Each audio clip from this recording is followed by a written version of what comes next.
Hi guys! Magandang gabi! Welcome back po dito sa Gandara Soryo Channel for Showbiz Update. Andito na naman nga po akong muli nagbabalik. Ang nagmamaganda na yung kachismosang Kimpaw, wala na nga pong iba. Ang lokareta si Gandara Soryo upang magatid sa inyo ng latest update and fresh happenings patungkol kina Kim Chiu and Paolo Avellino. And para sa gabing ito, ang tatalakayin po natin at pag-uusapan ay may kinalaman po dito sa nangangamoy na pagtaas ng suporta para po sa The Alibay sa prime time.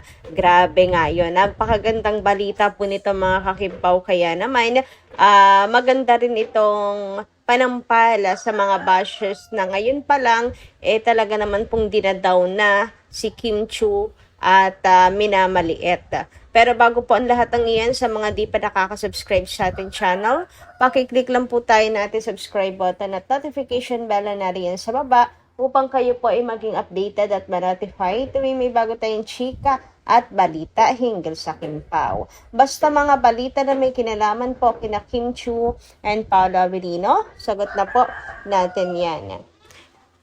Samantala, narito naman po ang ilang mga opinion at komento ng mga Kimpaw fans singgil po sa mga balita at mga nagaganap kina Kim and Paolo. Ito'y bilang pasasalamat na rin po natin sa ating mga taga-subaybay na nakatutok po paratit nag-aabang ng ating daily updates. So, ang first comment po ay mula kay Ma'am Norma Dayag. Sabi niya dito, Gandara, good PM. Ngayong Wednesday wala si Kimi sa Showtime. Gandara, sila lang ang talk of all social media platforms. Parang sila lang ang artista na tunay na hinahangaan ng madlang people. Kaya happy kami, Gandara, sa mga video clips ng Lie Detector Part 1 and napanood ko na kahapon. Wait ko yung Part 2. Wala na kaya? I-try to scroll my CP.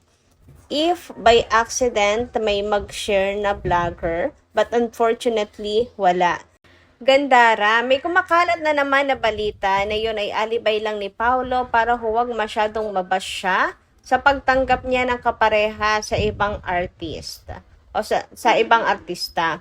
Wherein, he has the first one to tell to their fans that he will not have another leading lady except Kim. Therefore, he has the first one to break his promise to their fans. That's the reason why the Dreamscape showed the lie detector clips, though they're immediately deleted after how many hours, shown to all media platforms. Gandara, yan lang naman sentiments ng KP fans kasi coincidence pa during the promotion of their series The Alibay. For me, I understand Paolo's situation. But to those who hardly understand Paolo, still they stick to their philosophy that Paolo's just riding on interest of their fans, and that really true to Kimi. Anyway, at 40 years old na siya, then he will quit movies concentrate on movie production. Nag-iipon lang daw siya so that he can have his own movie production. Now, Gandara, this vlogger knows better than you. Knows better than you are legit vloggers of KP. Please have been known by us seniors who is this vlogger. Just asking lang, ha? Di kaya ito si Ogie Diaz or Alex Brosas or Christopher Min? God bless KP. And also you, Gandara and family. Medyo naguluhan ako doon. Now, Gandara, this vlogger knows better than you are legit of KP, please. Anyway, tungkol po dyan, sa lumalabas na naman na balita na si Paolo Avellino ay nagpapalusot lamang na matagal nang nakalinya itong project niya with Nadine. Hindi totoo yan. Napalusot lang ni Paolo Avellino. Kasi sadyang yun ang katotohanan na talagang matagal na ito. Pending nga po na dapat pong tapusin. Nagkataon lang talaga na focus na ngayon sa Kimpaw. Kaya nagmumukhang conflict. 'Di ba?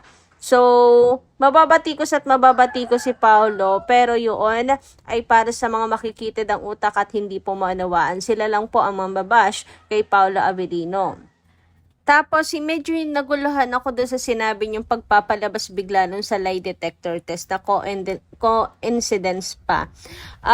Ito po ba ay ang ibig niyong sabihin ay para hindi mabatikos ng husto si Paolo Avellino, nilabas yung sa lie detector test video na yon? I also don't think so, Madam Norma Dayag. Kasi ipapalabas at ipapalabas po yan with or without project si Paolo na ginagawa with other artists. Bakit? Syempre, ipapalabas na sa television. Yun the alibi. So, kinakailangan pong mag-promote. Alangan namang ipalabas nila yan pagkatapos pa ng the alibi series. Nakakaloka naman. Siyempre, napabalita na ipapalabas na sa Free TV, na ipost na sa social media, ipopost na nila yan, yung paayuda na yan, yung lie detector test na yan. Alangan namang mauna itong i-upload bago pa i-announce sa social media sa mga tao na ang The Alibi ay nakalinya this March 2026, di ba? Nakakaloka naman yung pag-iisip ng mga tao para sabihin lang na nagpapalusot si Paolo para hindi mabatikos. Anyway, let's move on naman po sa next comment natin mula po kay Ma'am Ledenia Anova. Shoutout po sa inyo, Madam. Maganda ring gabi. Sabi niya rito, hindi ugali ni Kim ang humabol ng lalaki at si Pao ang unang nagkagusto kay Kim. Daming kaugalian ni Kim na nagustuhan ni Paolo. Yes, true kayo dyan. Check na check. And isa sa nanggaling mismo sa bibig ni Paolo Avellino ang nagustuhan niya kay Kim ay ang pagmamahal nito sobra-sobra sa pamilya. So alam po natin lahat nga daw po kung gaano si Kim mapagmahal sa pamilya, and yun yung nagustuhan niya talaga kay Chinita Princess. At marami pang iba. Isa lang yan na atin pong ma-share dito kasi nga ito po ay nanggaling mismo kay Paolo Avellino. So si Kim, hindi niya ugali talaga ang humabol sa lalaki tulad ng gustong ipalabas ng marami. Kasi kung habol na habol sa lalaki si Kim, pagka-break up pa lamang po niya ay may balita na po agad na dinidate, may balita na agad na jowa na, etc. May mga kung ano-ano na. Hindi po ganon si Chinita Princess. Ngayon, tanging si Paolo Avellino lang po ang nakikita natin na kasama niya at ayaw pang umamin ni Kimi hanggang sa ngayon. Kasi nga, hindi si Kim Chu tulad ng iba. Decente po si Chinita Princess. At saka sa danami-rami na nagkakagusto kay Kim, 'di ba? Mayayaman pa yung iba. Pero walang pumasa, 'di ba? Kung naghahabol si Kim, kung lalaki lang ang pag-uusapan. Anyway, dumako naman tayo dito sa comment nila Ma'am Virginia Canlas, Corazon Serrano, and Ma'am Cheerful Dumpling. Sabi nila rito, congratulations Kimi, Kim Pao forever. Kim Pao, keep your health well. Health is wealth. Always be safe. God bless. Ano sabi niyo, bashers? Laos na si Kimi? Inggit lang kayo. Maraming blessings. And speaking of bashers na nagsasabing laos na si Chinita Princess, ito po ang isang malaking sampal natin para po sa kanila. Ganito nga po kalakas si Chinita Princess. Ito yung magiging patunay po natin sa kanila na si Kim Chu ay talagang undeniable star ng ABS-CBN. So, dito nga po sa post ni MJ Felipe, na ilang minutes lang po ate, 11 seconds or 19 seconds, di ba? Umabot po ng 1M views. Kim Chu's interview lang yan. Ilang segundo lamang po yan at hindi pa kasama si Paolo Avellino. Just Kim Chu itself, para sa mga nagsasabing kumakapit sa love team si Chinita Princess. Sabi nga dito, 1 million views on 19-second clip featuring only Kim Chu. Undeniable proof of her star power that others can only dream of. Tama, di ba?